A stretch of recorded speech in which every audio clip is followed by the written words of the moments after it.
Howdy, friends. Welcome to Repertoire. This is a show about the ideas, experiences, philosophies, and rituals that shape who we are as chefs and cooks. I'm Sammy Mansour, a Michelin award-winning chef, cookbook author, and food activist. My life revolves around food and cooking, and I love geeking out about the craft and the culture. In each episode, I travel somewhere new to sit down with chefs and food personalities on their turf for honest, unfiltered conversations. We talk shop, we go deep, we cook. Today, I'm in Hollywood, sitting at LAYR, a restaurant that feels like a doorway to the charm, aromas, and hospitality of the Levant, brought to life through the lens of its Lebanese-born chef. Charbel Hayek learned his craft early, helping in his mother's kitchen in Beirut, then refining it in Paris at the French School of Excellence. After moving to Los Angeles, he trained under Josiah Citrin at the two-Michelin-starred Mélisse, and first rose to international attention when he won Top Chef Middle East and North Africa at age 24. His vision is clearly on display here at LAYR, a new concept that transports diners to an open-air market with open flame, skewers, earthy materials, handcrafted accents, and a menu that blends farmers market ingredients with Lebanese, Levantine, and California influences. From hummus and meze that show restraint and clarity, to bold skewers and unexpected flavor combos, Charbel's cooking hits that sweet spot between elegance and warmth. What I admire most is how he carries tradition without being bound by it. He serves food that feels personal, generous, and rooted in place, while also pushing boundaries and doing serious work with simplicity. Chef, it is a great pleasure to be sitting here with you today. Thanks for being on the show. Thank you so much for having me, man. Welcome to LAYR, and what a great introduction. Oh, Loved it. I think you saw me a bit too high. well, I appreciate the humility, but it's just a snapshot into everything that has gone into you developing your repertoire, man. And I'd love to dig deeper. I appreciate it. I appreciate it. I can't wait. I'm excited. So you're still a pretty young chef at this point in your career, yeah? That's what they say. I'm 28 right now. Amazing. I'll be 29 in March. It's been great. I started in a very young age, cooking back in Lebanon. And the way I can describe it is I didn't waste a second. From day one, I stepped in the kitchen. It was only around great chefs. Heard. And I think that helped me a lot to shape who I am and define my philosophy in cooking. Heard, Chef. Chef, can you pull this mic up? I think it's just because of the outside noise. Yeah. Yeah, It's great. Yeah, I mean, well, so when did you start cooking with your mom? since a very young age, I figured out that I'm really bad at school, and I went straight to my father and I told him, I don't think I wanna keep studying. I think I want to be a chef. And I started hanging out in the kitchen with my mom. She was a private chef at the time, and I just felt like this is it. This is what I want to do. And that was at 14, 15 years old. Okay. So I've been cooking for 13 years now. Yeah. It So was very similar to me. yeah, Getting started with my parents' restaurant seriously at age 13. And I think that's the thing that's pretty amazing about our craft is like by the time you went on to Top Chef, yes, you were quite young, but I mean, doing it for a decade, seriously oh, for cooking sure. for a decade, you've pretty much put in your 10,000 hours at that point, and that's something that's very unique to the culinary craft is I think you can get as much out of it as you want if you're willing to put in the hours. Sorry for that Oh, noise. yeah, hey, listen, we're outside. This is We're Hollywood, Hollywood. baby. Exactly. Welcome to the atmosphere. I think you described it perfectly, and I believe every person is born to do a specific thing, and I was lucky enough to figure out what's my talent and what's my passion at a very young age. Some people discover their talent later, Mhm. but I think the second when you know this is what you want to do, just dig deep in it and try to be good at one thing only, and the rest will follow. You know, you don't have to be good at 10 different things, I believe. Mm-hmm. Just be natural. Like, if you like painting, keep painting. If you want to cook, cook. If you want to be a doctor, great, do it. Just go for it, you know? And I believe this is what I did. I love that. So, you know, and I don't want to narrow in on age here Yeah. because that's not what's most important. But as somebody who got started very young as well, and I'd opened up my first restaurant by 28, you are just leaps and bounds ahead of where I was at by that. I mean, opening up 2 large scale, very expensive to build out, beautiful, well executed, world class restaurants in Los Angeles, which is one of the most competitive and also one of the greatest food cities in the country and in the world. Having done that by where you're at right now, I think that that needs to be kind of highlighted in a very inspirational way, because there's a lot of chefs like myself in my 40s, chefs I know in their 50s that are trying to figure out how to get these deals in the world of business, how to be able to do something like this on this scale, right? And you've just come out of the gates doing it. Yeah. You know, I always circle back at the age and at the timing. I believe every person have a different timing in life. It doesn't mean that I have a specific formula or I discovered something somebody else doesn't know. In my heart, like, I always believe that every single person in his career and in his journey has a specific timing, but I always say it too, it's better to be ready for an opportunity and not have one than have an opportunity and not be ready. Heard. So I in my head, I didn't know when I gonna open my first restaurant, but my mentality was I have to be ready. Whenever it happened, I gonna jump on it all the way, and I have to prove myself, because success bring more success. So if you, especially your first, which is the hardest thing to land, it's your first deal. Mm-hmm. If you do it right, and and and and it's a great success, then more can come, and you feel more confident to do it. So I think I'm blessed. I'm part of it. I'm lucky, no Mhm. doubt, being picked, being one of the youngest Top Chef winner in the world. It gave me a great push. And but there's so many Top Chef winners who won the show and never did anything after it. So Of course, yeah, it's very personal. yeah, You take it, you go where you want with it. I have a lot of friends that have done Top Chef, yeah, and they go in their own directions. It's not a ticket, no. right? It's not a ticket to fame or fortune by any means.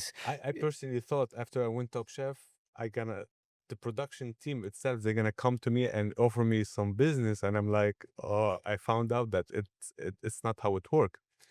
And it took me 3 years after I won Top Chef to even open my first Mhm. restaurant. It doesn't happen overnight, but I was hustling, I was trying. I was Hell like, yeah. if I have an opportunity and I have to travel across the globe, I'll do it. Like, for me, like, being young, and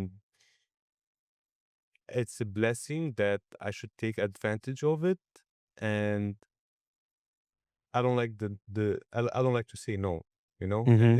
If you tell me it's impossible, you just make me want to do it more. So Heard that. And what I'm gathering from this, so this is not really a show where I try to boil down a formula of success, yeah, right? Because as creative people, we don't think like that. yeah, And so, if there's ever advice for somebody listening, or if they're just interested in how your path led to where you are now, I think my take on this is, well, one, you're very grounded in who you are and what you're on this planet to do. Two, you're very wise. You have a lot of insight into your heart and your soul, and the why behind what you do. And then three, it's like, yeah, be ready, prepare yourself, yeah, and take a risk. yeah, And I think that that's really sage advice for somebody to absorb. And over again, I say that to young cooks as well. You know, you got to pay your dues, you got to put in the time, and you got to be ready when you get called up to the Yeah, big leagues, man. yeah, You better be ready with that's sharp knives. 100%. And also, I found it fascinating that people who plan too much don't end up doing it the job. So personally, right now I'm involved in so many upcoming projects and businesses beside what I already have, and I can tell you from now that nothing is already figured out, Mm-hmm. right? But I'm already in it, I'm working on it, and I found out that you just have to start, and then later on you can figure out all the small details. Like I've seen so many people want to open business or be involved in something, and they have to perfect it on paper.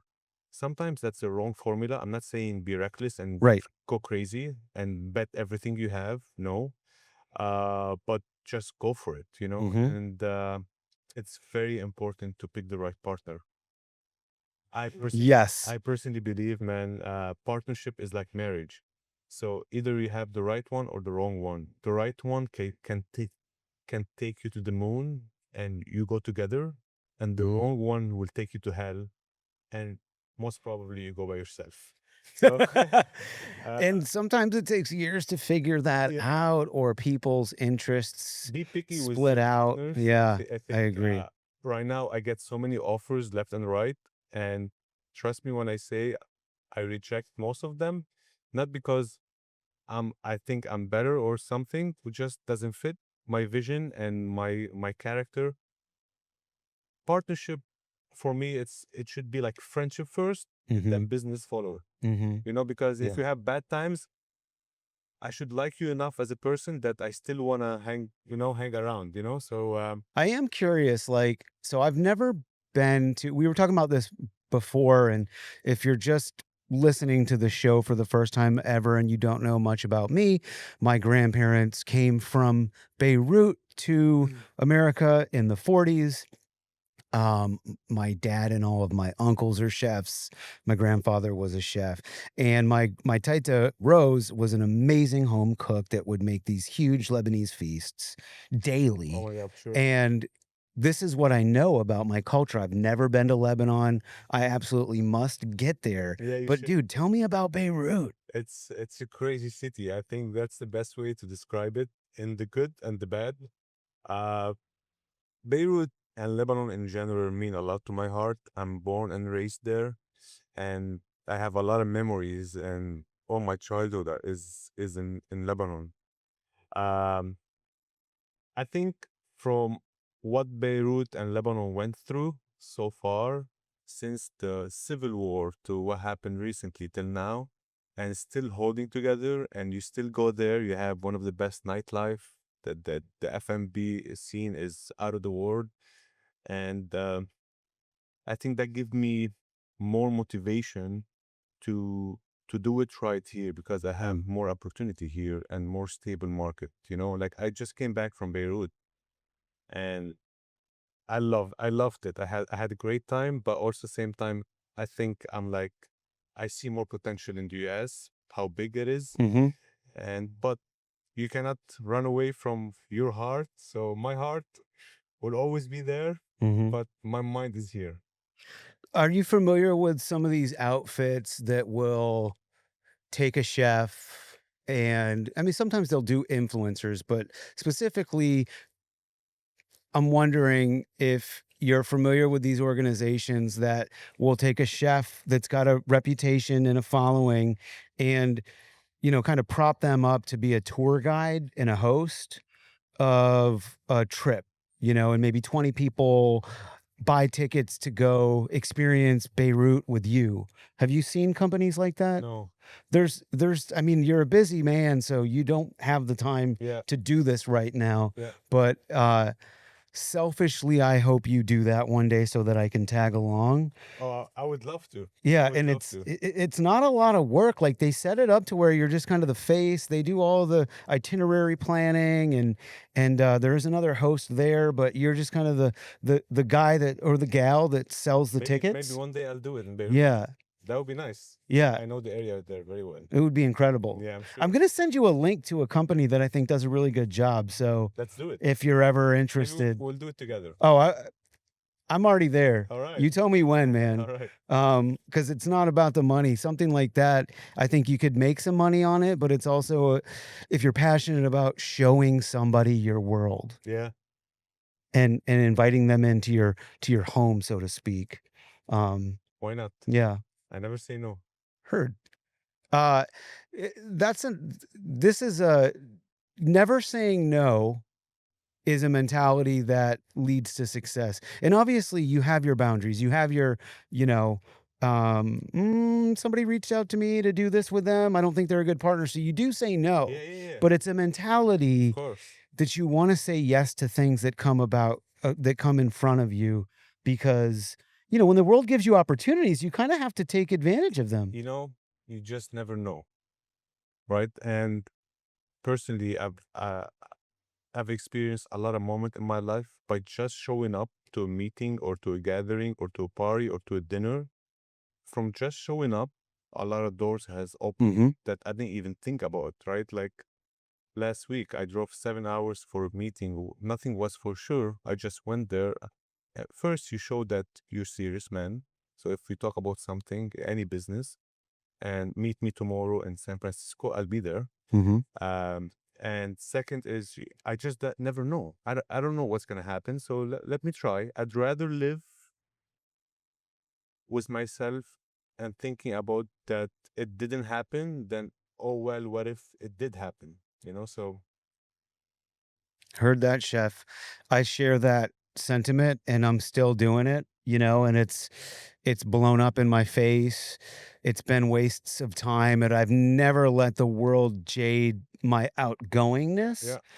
Yeah. Um and at this point in my life and in my career, I'm thankful that there's people like yourself that share that, right? Because Appreciate you, man. I've What you've done is very impressive. thank you, man. So, And the feeling is mutual, but I'm grateful that we didn't know each other and I reached out to you and I just said, "Hey, would you do this? Would you be on the show?" And you were like really cool and you were like, "Yeah, that sounds awesome." So I lucked out that you say yes to cool things and you thought this was cool. yeah, that's part of who I am. And I think it's part of hospitality, Of right? That we want to course. be outgoing and welcoming and we want to tell stories. And also, any opportunity to market yourself in the restaurant, it's usually a, a smart chef should take It it. is smart. Like as a chef and to be successful in this business, you shouldn't only think about the restaurant business. You have to follow up where we're at today in the world and utilize what we have. One of them is social media. Second, right now is podcast is so trending.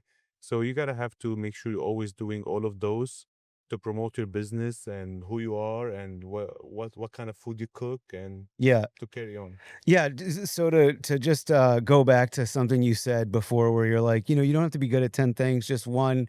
And now, to be a chef in today's day and age, you have to be good. The definition of chef, though, is so many things now because you do have to be good with PR Yeah. and with media and social media. Do TV. But what I meant by you don't have to be good at so many different things, like you don't have like if you're a chef, be having a good PR and utilize the social media, etc. That's part of your job as a chef, Yeah. right? But I don't think you should know about how to fix a car, or if you know it, it's great. Mm. I Do you know how to fix an oven if it goes down? no, actually, unfortunately, no. Do you do anything like any of that handyman stuff like At my house, I do winky like sink or to a certain extent, like I never been a handyman until right now. I settled with my wife, so I have my own house, etc. So now you have to. So you have to. Yeah, you do. You learn Yeah, oh like shit, I gotta fix this. yeah, because if you want to fix anything, it's like a couple grand. I'm like, shit. I let me think. Mhm. But all my career, I've been kind of guy who I'm focusing only about cooking. which is good and bad. I think it's good because it gave me advantage and I learned faster and I became so good at it, like at a very young age. But sometimes when you want to do something else, you're like, shit, like, Yeah. Well, you've got the rest of your life. I mean, we all do, yeah, but you've got the rest of your life to figure out what else to get good at. But you do have the clear advantage in terms of your technical skills and your just like what the true meaning of a chef is. yeah. Again, it's like we have to get good at all these other things, and some of them we enjoy, some of them we don't. But it comes with the toque, so to speak, and deep down cooking and the act of cooking is like what I love about it, and it sounds like it's what you love about it as well. Honestly, that's one of the main thing I only think about, all day. Like I think about cooking 7 days a week. I cook 7 days a week. Even on my day off, I'm cooking, Yeah. So it's weird relationship that I don't think at this point of my life I can live without it. It's part of my identity. Mhm. Like even if it's outside the restaurant business, I'm still thinking about cooking, like sitting home with my family. If I'll cook, guys, I'll barbecue Mhm. naturally, Yeah. this is what I like to do. Mhm. And this is what I meant by saying you have to pick something you really like to do. Mhm. You don't feel like you're working. Like I never woke up in the morning thinking like, oh shit, now I have to go to the restaurant. Yeah. It is true, and I was just joking around about that, the whole if you love what you do, you never work a day in your life, and I'm like, man, I gotta say though, like, as somebody who's worked 7 days a week, done, like, stretches where, you work 4, 5, 6 months straight, um the only thing that gets you through that is the fact that you actually love it, and Exactly. it can Especially be for me, exhausting, like but like first couple months in opening the restaurant, and before you open, it's always hell, Like right now, I'm opening a restaurant in San Clemente, oh, uh, wow. and in Miami all next month. So having two opening at once, it just take a piece of your soul. But Mhm. if you don't love it, I don't think you can do it. So for sure, You seem like a pretty healthy guy too. I swim a bit. I train like once or twice a week. Um, I'm really careful what I eat because I taste a lot of food, Mm. and when I'm home, I eat clean food all the time, like my breakfast, and if I have lunch at home, it's always clean because I get to the restaurant and I'm like tasting, and it's fried food and stuff like that, Mhm. and sauces. So you have to be careful because whatever you eat is gonna affect your body, and part of our job is being on our feet all day. So you have to be in good shape to be able to keep going, Mhm. like and plus being a leader in your restaurant, people look up to you, especially if let's say they say you're a successful young man. A lot of young generations are looking at you like, I want to be like you. Like I Mhm. get some cooks who say that, and it put responsibility on me that okay, I have to be the best version of myself because this young kid right now is learning from me how to act in the future, Yeah. and I don't want There's something I about don't want to be like yeah, known by like a man, asshole, you know? I wish I had that sense of awareness when I was younger. Not that I'm ashamed, I just we all grow at different rates. I did the best to maintain the balance and the healthy lifestyle, but eventually I just kind of partied a little bit too much, like drinking. Never got into anything else but drinking, but I quit drinking a little over 6 years ago just because I had realized, hey, this thing is like this is not healthy. This is not good for me, And it's and so it's hard. getting in the way of me being who I want to Yeah. be daily. It's so hard in this industry too because you have access for drinking and Oh yeah. you work at night, like, and especially like service is very intense. So it always having a drink after service cool you down a bit. So I'm guilty of it. Like after I jump off the line, usually I'm like, I'll take a glass of wine or like coffee. Yeah. So it give me like it relaxed me a bit, but this is something I have to work on, like to balance it a bit. Heard that. Yeah, everyone's on their own path. And there's something about this your mentality that feels very immigrant to me in a really good way, because I talk to a lot of immigrants, first generation immigrants that love where they came from, but they also really appreciate the opportunities that are in front of them in the US, and they're so fucking motivated and hardworking because they acknowledge it, and they go, "Listen, I love where I'm from, but, like, I could come here and, like, all I gotta do is work really hard, and I can make my dreams come true." And, there's a lot of problems right now with this country that we don't need to But you get can you can into. be perfect. When people complain about this country, I always tell them, go back to where I am, and you tell me if you're gonna complain about here, right? Like it's way harder and tougher to make it from where I am than to make it here, you know? Mhm, And every time I drive and I look left and right and I see how big and wide this country is, all I think about, like, oh my God, look at this opportunity. It's still empty, you know? Like, you don't have to make it today, but what if your chance gonna be in 10 years? Just get ready, work your ass off, just stay humble, like, stay on track, and trust me, once it's your time, it's gonna happen, and you just better be ready to shine because I don't know if only you get one opportunity in life, but when you have the opportunity, just go for it, you know? mhm. Like, And what about, living a balanced lifestyle and being healthy? Do you feel like I mean, California is a really great place to support that. yeah, The but climate. I agree, but I think it depends what age you are. Mhm, Like, from 20 to 30, you have 10-year window. If you sacrifice those 10 years for your craft, for your yeah, career, you work very hard, you can enjoy your 30s, your 40s, you know? But if you have fun from 20 to 30 and you only work a bit, then s- you're gonna keep trying hard in your 30s and 40s when you're like you don't want to work anymore. mhm. So I believe if you're a young man, whatever you're doing right now, in your from 20 to 30, just forget about the balance. I mean, I don't think I have a balance right now. I try, but all I think about is work. You know, Mhm. like even if I don't want to think about it, just I have so much on my plate that that's all I think about. You know, I like but whenever I have chance to have fun, I'll have fun. I Mhm. enjoy it. But I don't think I have the right balance. But I believe by building the right uh, uh, business for me and be successful, I think later on in my late 30s, I can have good balance for sure. Right on.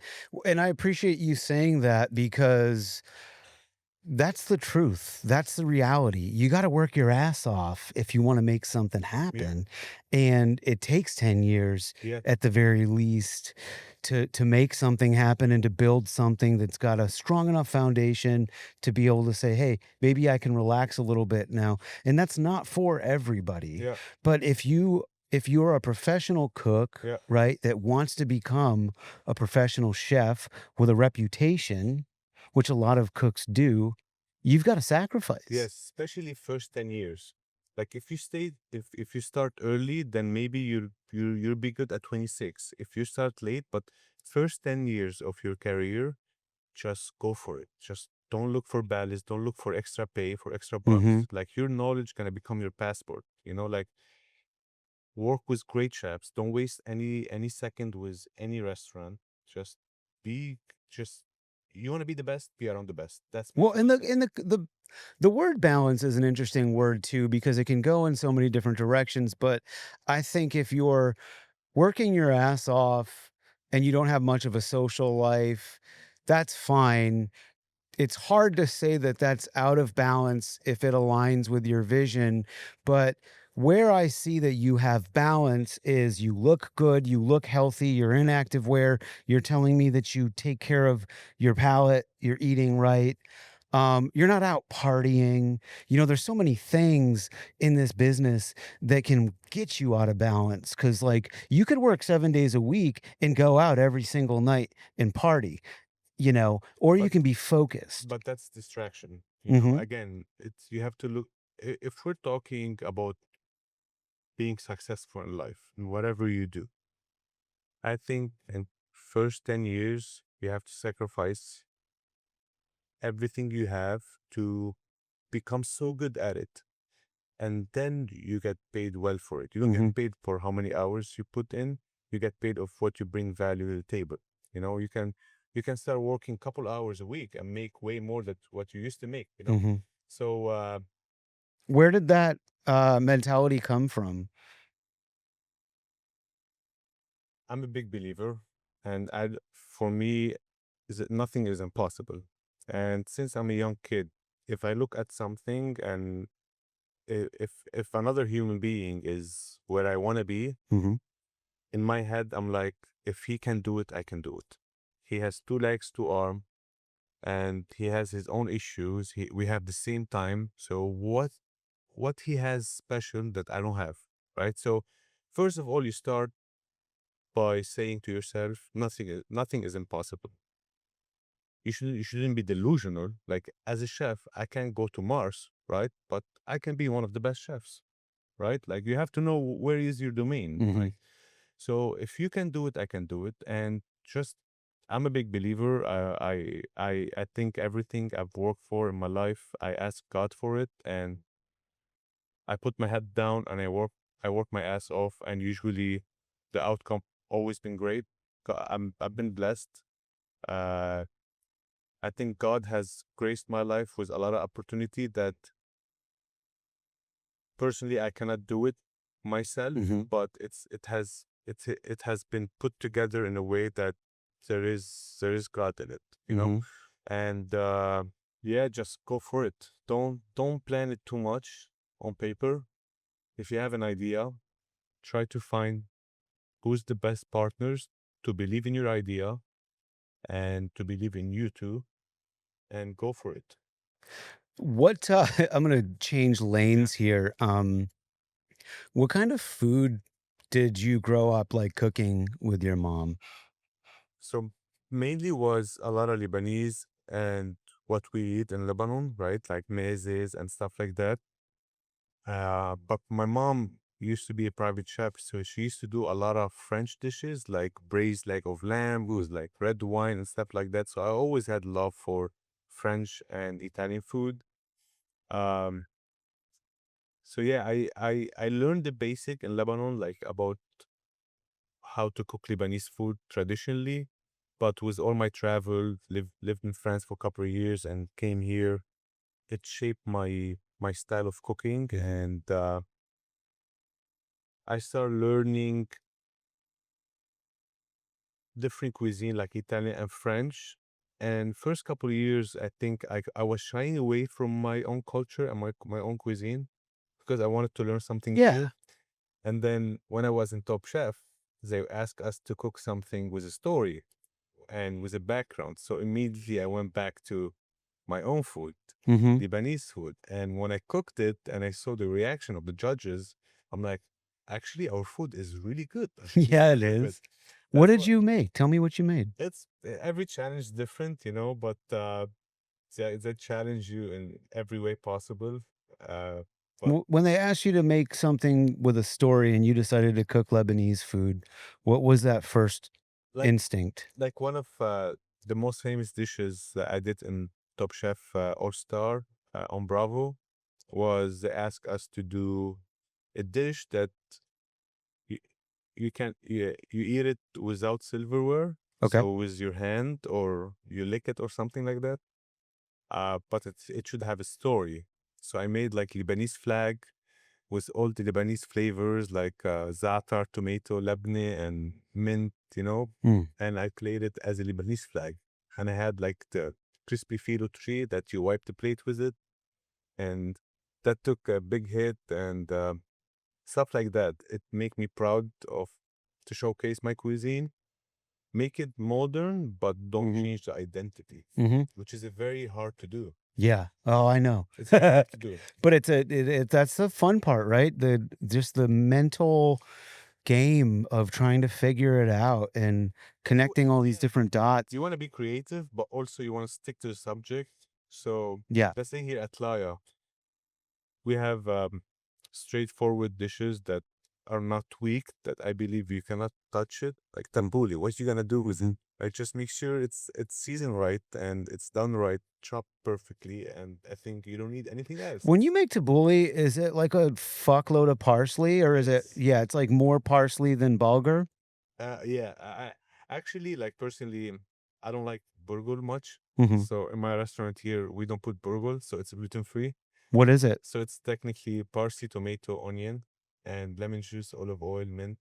Oh, so no grains. No grain. You LA son of a bitch. Honestly, before I even before I even thought about LA and Mhm. what people like, this is how I like to eat it. Mhm. I removed the burgul. Mhm.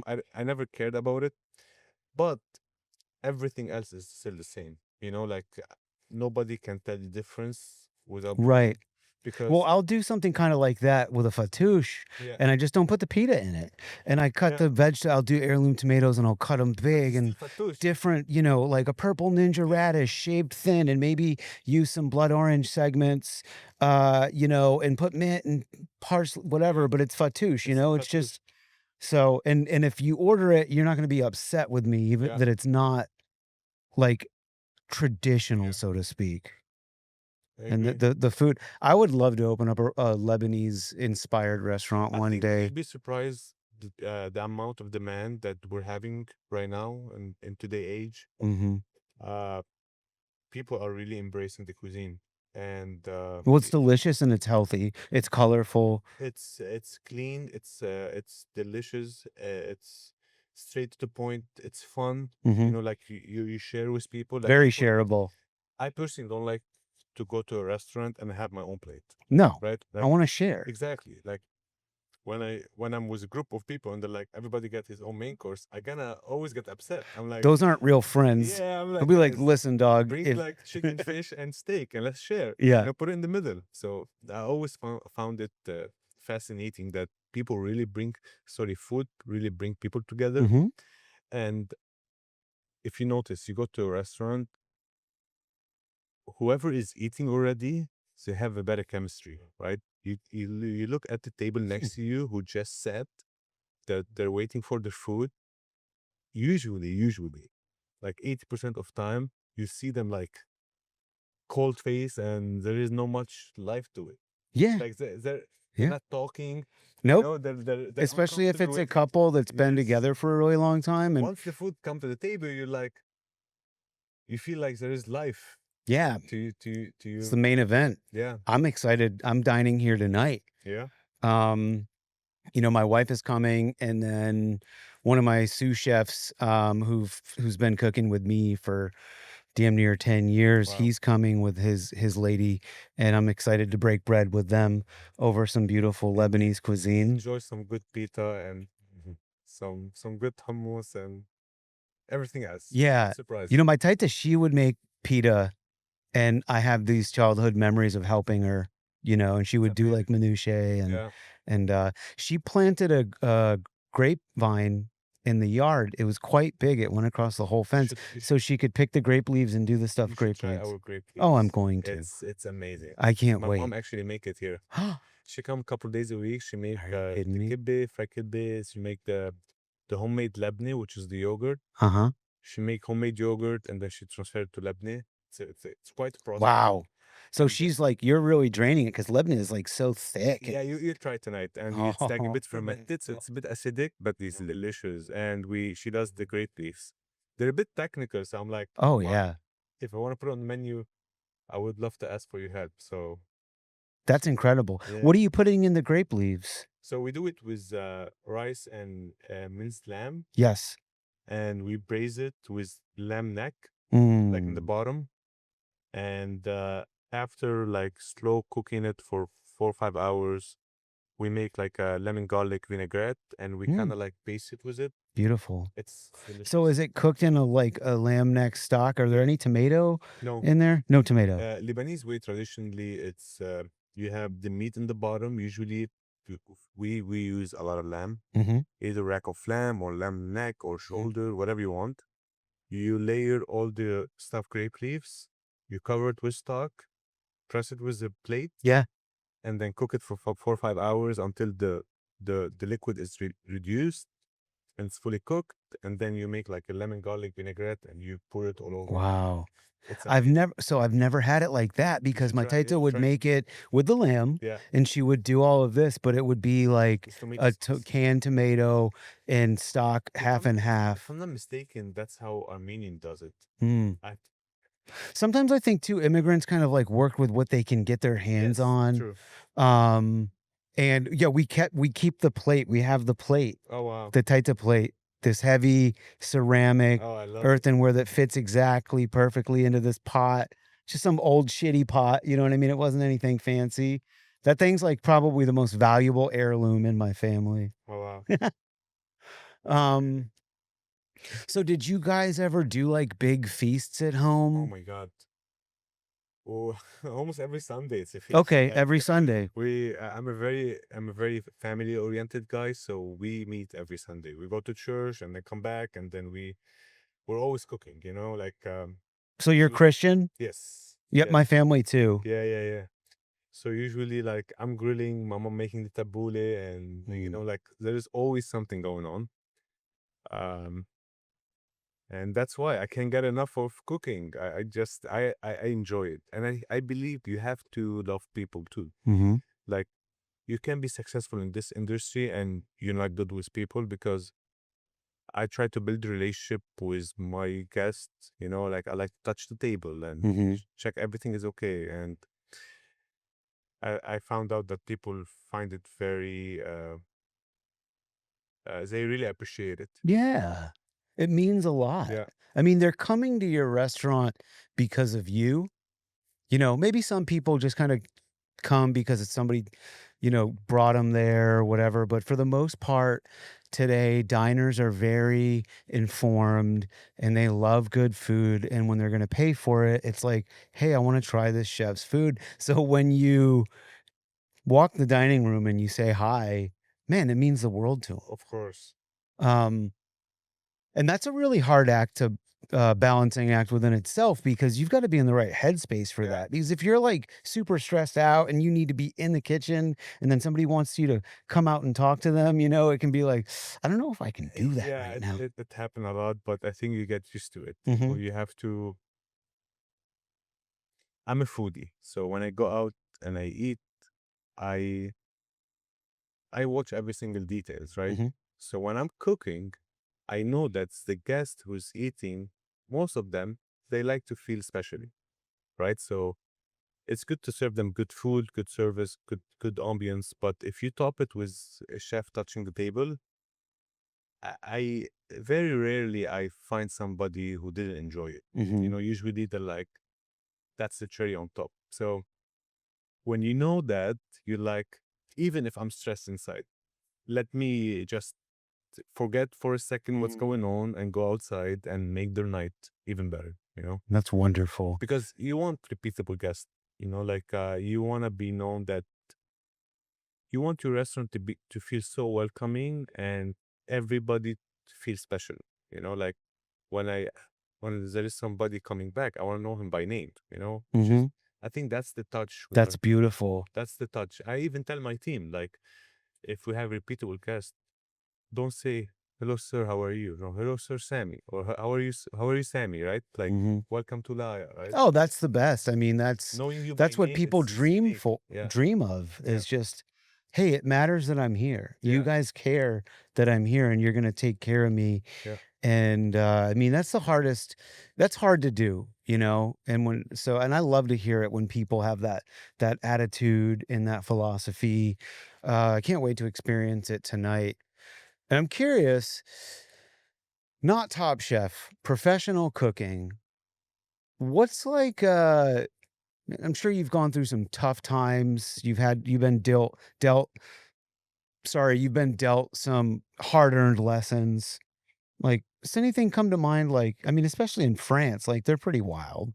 Yeah, I mean, all the chefs I work for, they they're old school, and you know how it is, like there is yelling and shit like that. But I wanted to learn so bad that all that extra noise for me wasn't important. You Hmm. know, like if I get yelled right now, for me, like I don't care. Like Hmm. I'm coming back tomorrow and I gonna try again and until I get it. Like I used to work with a chef. I don't want to name his name, but he's very intense. And when he come into the line and he's cooking around the cooks, I used to see all the cooks kind of running away from him. You know, they don't want to be around him because he's like crazy. I'm the guy who, when I see him cooking, I want to go next to him and like cook around him. And I used to get yelled every single time. Yeah, But for me, I don't care. You know, yeah. I just if because it's I used to get scared of it, and this fear for me, I feed on it. Like if there is something that scare me, it's a weird relationship I have with the fear aspect that I attack it. You know, like Yeah, well, opening a you're restaurant is going into yeah, fight or flight mode. I yeah, mean, and most people when they get scared and they feel attacked or unsafe, yeah, they go into flight mode. You know, your yes, adrenaline kicks in yes, and you feel differently and most people want to run away. And I think for people like you and me, I'm the same yeah, way. If I go into fight mode, I'm sticking around. yes, So what does fight mean? I guess yes, keep cooking. yes, yes. Like even like opening a restaurant, like this feeling, everybody doubt himself, right? Like I don't care how good you are, there is somewhere inside you, there is this fear of what if it didn't work out, right? Mhm. So every time I'm opening a restaurant, I have the same feeling, but I want to get to a point where I get comfortable around that feeling, where it's part of it, and I believe of what I'm doing, and I just gonna do it anyway. I'm gonna try my best, and Yeah, well, restaurants come and go. yeah, That's kind of what keeps me centered is that it doesn't matter if the restaurant stays open for 75 years or 75 days. It's going out of business yes, at some of point. course, And so this concept of a, you know, I mean, there's been great restaurants that were celebrated that have been open for a year and a half and then went out of business because of you know, a an issue with a partnership or the global pandemic or something happened with the pipes underneath the building. The city got involved and shut them down. So you don't know. All you can do is like treat it like, you know, hey, this is special. This is what it is right now, and true. we're gonna give it our And I best. think COVID kind of like made us realize that it's very fragile too. Hmm. You know, like even if you're the best, one wrong move, you can be out of business. So yeah, Absolutely. yeah, Absolutely. So when you're opening up new concepts, you know, well, you know, I want to hear about this restaurant in Miami. Can you tell yeah. me I'm about actually that? Because doing. that's going to be hot. Yes, I'm actually opening a Japanese restaurant. Woo! Yeah, we have a great team, great partners involved. Beautiful location, huge space, as Is big it as LAYR. is it like South Beach or It's I'm not too familiar with Miami area, but Mhm. it's in Gale Hotel on the ninth floor. Okay, Um, right in the center. And yeah, the opening 27 October next year. congrats. Thank you. How did you decide on a Japanese restaurant? So actually, my partners also own Yamashiro here. So we're opening Yamashiro in Miami, Mm. and it's gonna be the second location. And Yamashiro Miami is gonna be my menu, and I think it's gonna be fun. What was your creative process for developing a Japanese menu for Miami? I'm a big Japanese food fan. Like I eat a lot of Japanese Like I go out to a lot of Japanese restaurant, and I really appreciate the cuisine. And certain area I know that I have weaknesses in like sushi, so we try to get the best sushi chef Hmm. in Miami to have him take care of that, and we'll do the rest. You know, it's when it's scary to jump, you see me jumping. Yeah, I love it. Keep going. Thank you. Keep going, brother. Um, are you into music at all? I love music. What kind of music do you It dig? depends the mood, you know. Okay. I think music is like also food. Yeah. When people ask me what kind of food you like, I'm like, it's hard to pick one dish. Hmm. Yeah, Of course. it depends of my mood. So I listen a bit of rap, R&B, sometimes jazz, classic. Hmm. It depends where I am, Yeah. and sometimes I need some music to motivate me. Sometimes I need something to chill me. So Hmm. it depends. Yeah. I love rap. Yeah, me too. Yeah. Who's your favorite? Sheesh. I mean, what era, right? I think right now, I think my favorite is J. Cole. Oh, yeah, me like he's one of them too. Yeah, I really enjoy his music and I have for a long time. But man, I mean, we could go on and on and on about artists, from people that are big names, like whether it's Jay-Z or Nas. I went and saw Nas in concert with the Boston Symphony Pops. He Oh, performed the whole Illmatic album with an orchestra, symphony orchestra. That was amazing. But like eh, Ghostface Killer from the Wu-Tang just dropped an album. wow. And then you got cats out there like Chance the Rapper. Yeah, I mean, if it's good hip hop, I like it. I yeah. appreciate it. It's an But I'm art. very into the It's the an art. lyrics. I want to get to know who you Yeah, are. yeah, yeah, I yeah, don't care. I'm not going to judge somebody for what they've got to say. If they're telling me who they are yeah. and they're good at lyrics, I'm usually a fan. I love it. How about you? I love J. Cole. I'm old school when it comes to rap. You can go wrong with Eminem. You know. Oh yeah, he's great. So there is. What was like the big I mean, who were the rappers that kind of made impacts in Lebanon when you were growing up that made it All of all them. Like all of them? all the old school, like Eminem, 50 Cent, we always used to Mhm. listen to them. I remember in Top Chef, in the finale, in Top Chef MENA, I was going to the location and they put us each one in separate car with a driver. I never forget this moment. And I was like putting myself into like the zone of this is it. This is the last step.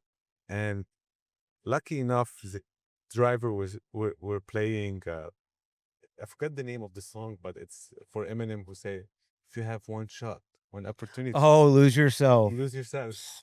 And What an anthem. I swear to God, I'm telling you, bro, that was like literally 20 minutes before I actually get to the location and I start feed on it. That was something powerful, by the way.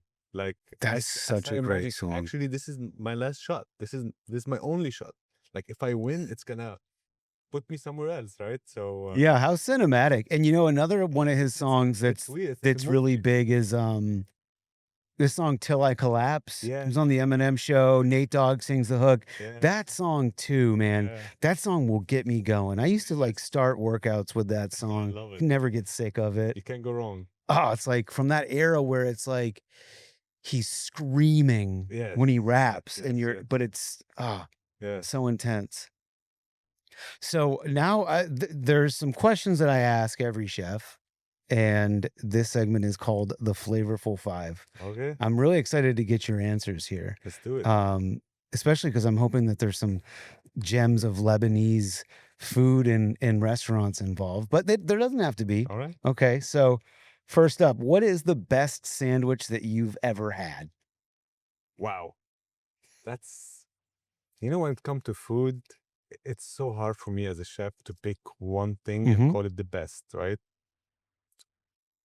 But my favorites are always related to a memory, Hmm. if we can say that. And my mom used to make me this amazing sandwich. It's Lebanese, green olives, cucumber, tomato, mint, red onions or regular onions or green onions, za'atar, an extra virgin olive oil. You wrap it in the pita bread, and that was like, for me, that was a treat. What a treat! Yeah, Because usually when you make Lebanese sandwich, when I was a kid, you make it real quick and it's like Lebanese olive oil, you wrap it. So when you take your time and slice the tomato and pick the olives and cut the onions, it's treat. But if you haven't tried it, make sure you try it. It's an amazing sandwich. sounds great. So every time I have it, it go back. It it take me back to my childhood. So this is definitely it. When you say you wrapping the pita, is it like a thinner, Yeah, so bigger? at home we use like the large thin pita. So we open it and then we put the labneh, Mhm. we put the tomato, we put all these veggies and we wrap it. And Cool. we eat it as like a wrap. Oh, that's cool. Yeah, yeah, yeah. Yeah, I love that. Have you ever had, there's this, probably not because you're making your own pita, but there's a company that you can get their pita at Whole Foods, man. And I got put onto it out here in LA, Is but that man, thick pita? yeah, Oh, it's Angel, amazing. Oh, it's amazing. so fucking good. You know, it's better when you steam it a bit. Ooh, Yeah, you try it? well, I I'll either toast it in the oven Yeah, or grill it, or yeah, I heat it up. I always heat it try up. it when you steam it a bit, Steam it. like 5 seconds. Heard. It become fluffy, fresh. It's surprisingly. Yeah. That's great. And I've stuffed it with lamb, Oh, ground lamb, and done the like, you know, done like kefta or Yeah. what's that lamb? What's the dish where it's like you just kind of stuff pita with ground lamb and you grill it? kefta arais. Kefta rice. Oh, it's amazing. So good. Oh my God, so Man. favorite. All right, so I'm glad that that's legit to you too. Yeah, of course. As a pita connoisseur. Yeah, And they do a whole wheat one as well. this one is amazing. Yeah. Yeah. Bro, I got that. A friend of mine who's a chef, Sammy Jackson, him and I did, we did like, how many, three meal periods a day for 80 people at Burning Man this year out Wow. in the desert. And we bought a couple cases of that angel pita. And one night we basted it with butter and some garlic Oh, and it's some amazing. parsley, and we grilled it off. Oh wow. And we were like, we called it naan, and everybody, like all these curries, it was great, but everybody was like, that fucking naan. And then a few nights later we did some sous vide lamb shoulders. Oh wow. And we seasoned it with olive oil and pita, right? Or sorry, we seasoned it with olive oil and za'atar, Oh my and we grilled it off, and then we amazing. called it like za'atar pita, you know. Yeah, And it was like the star of the show. I'm It's sure. so good. yeah. Yo, yeah, shout outs to Angel, man. Why don't y'all go ahead and sponsor this episode? Okay, what's your favorite street food? Those are good questions and they're very hard to answer. Can I pick two? Yeah. Oh, Okay. the more the better. Oh, okay. Yeah. Not only one. Yeah. All right, great. Oh yeah, dude, the more the better, because then we have more foods to go. Yeah, Myself and the listeners, I want to go eat these things, you a know. really good shawarma. For me, it's always a win. And a classic New York style pizza, cheese, only cheese. Okay. I think this Big is, slice, yes, puffy crust. like yes. Well, what kind of shawarma do you get? Do you get the beef or the lamb or the chicken? Usually I go with the beef, and right now you're the first one who know it. We're gonna open LAYR Express on the other side. Heard. We're opening a window from the kitchen, and we're gonna serve only 2 sandwiches, which is shawarma, wagyu shawarma, and falafel during lunch only, 5 days a week. It's very like exclusive, and it's like a hole in the wall. Oh my God. Yeah. That's going to be so good. Yes, you should come. And you have all of the mise en place from the restaurant, 100%. so it's really smart. If I can throw something out there at you, I want to share this with you. I'm not saying you should put this on the menu, but you know, a friend of mine, he used to have a restaurant in downtown LA that was called Spread Mediterranean Kitchen, Mhm. and they would make the flatbreads and they would do these wraps, and they had a lot, you know, Mhm. and it was an amazing concept. But you know, I think you're on the money with just a great shawarma, just to keep it simple. But there was this thing that he did also. He had his own recipe. He had like a soft serve ice cream machine, and he made frozen Greek yogurt. Oh wow. And it was so thick and creamy, and it Wow. wasn't sweet. Wow. And it would just either be like, he would either put a little bit of honey on top, Wow. or a little crumble of halva, or maybe, I don't know if he did like, if he would do a baklava crumble. It was like, Oh, just wow. what do you want? A That's little really smart. something. And it was delicious, and it was healthy. Creative. And I mean, you would, if you ever had it, you couldn't go there and not order it. Wow. You know, but he would tell me like, oh dude, the health department, I have to like, he had to keep like a bag of powder and be like, this is what we use, because like the health department doesn't want you to use real ingredients in those machines. Yeah, of course. So man, It's just one of those things where it's like, how many times have you had frozen yogurt and it's not really great, and then somebody takes it and blows your Next mind with level, it? yeah. Um, what is the one spice that to you is like the holy grail of spices? Spice. Wow. You know, for me, my answer actually is allspice I because, always want to say that. well, without it, I can't make the food that my 100%. grandmother, it won't That's taste right. that's it. So Allspice. allspice. Allspice. Heard. It's very aromatic. It's delicious. One of my favorites for sure. Yes. Wow. I love it. I'm feeling like I'm really Lebanese. Yeah, yeah. Is there an ingredient that you overuse Yes. and you just don't care? You're like, Yes. this is too damn good. Good extra virgin olive oil. I love it. Is there like a country or a region that makes, in your opinion, the best olive oil?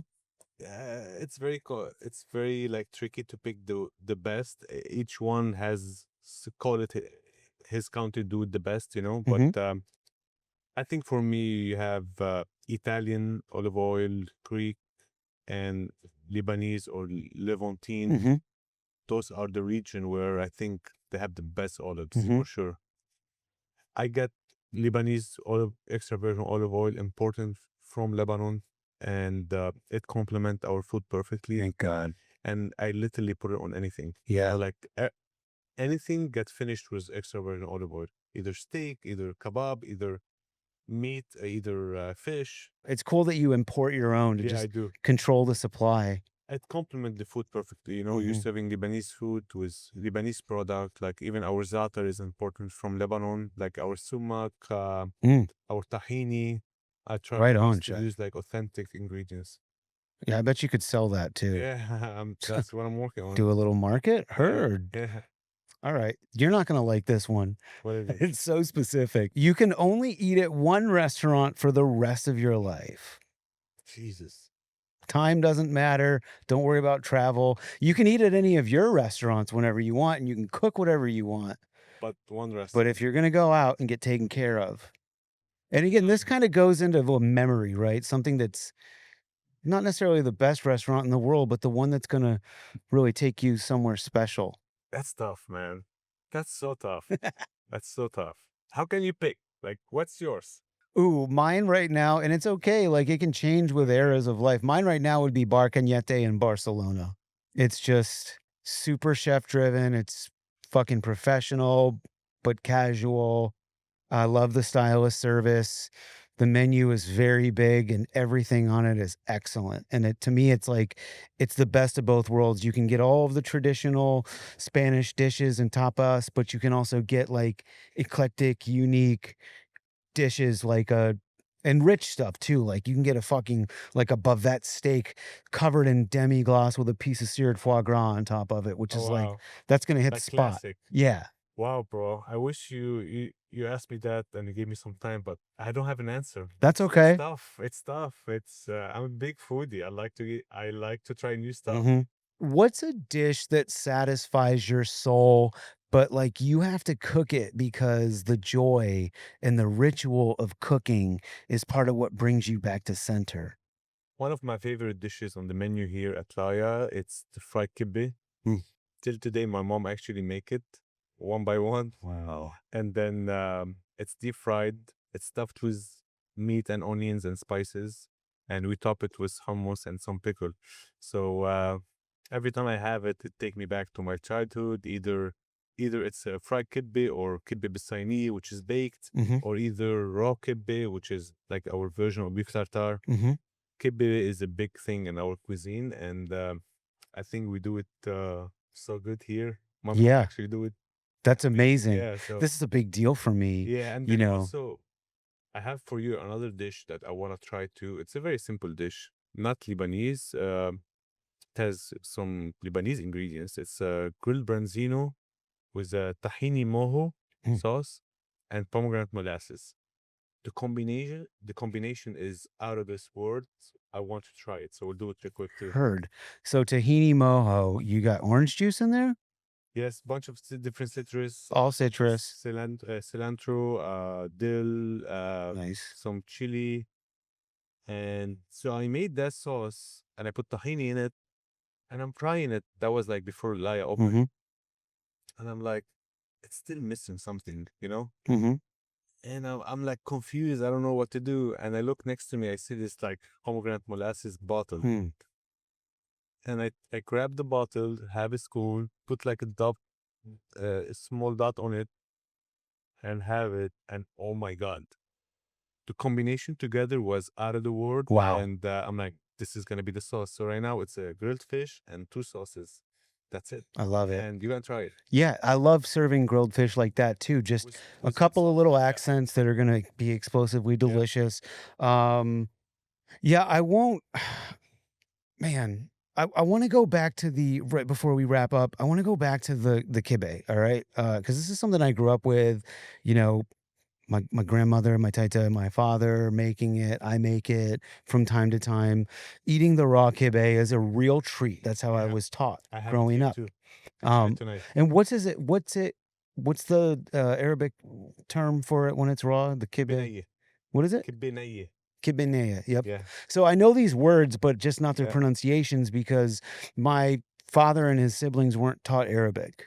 Yeah. Right. So my grandmother spoke very broken English, but it was a time in the US when you didn't really hold on to your culture Yeah. and you learned to speak English to fit in. Yeah. Yeah. You know, so the exterior of it, is this made with bulgur? Yes. Okay. So the difference between raw kibbeh and fried kibbeh or baked kibbeh is the amount of the burghul, right? So to make it more simple, when it's raw, you put only 30% maximum of the meat ratio. Okay. And when it's baked or fried, you go almost 80% of the amount of meat you put burghul. Okay. So it's not the same. It's not a similar recipe, but it's meat, burghul, spices, onions. Some people does it a bit differently. One version is raw, one version is fried. And so when you make it fried, like you're gonna do, you have a cooked filling?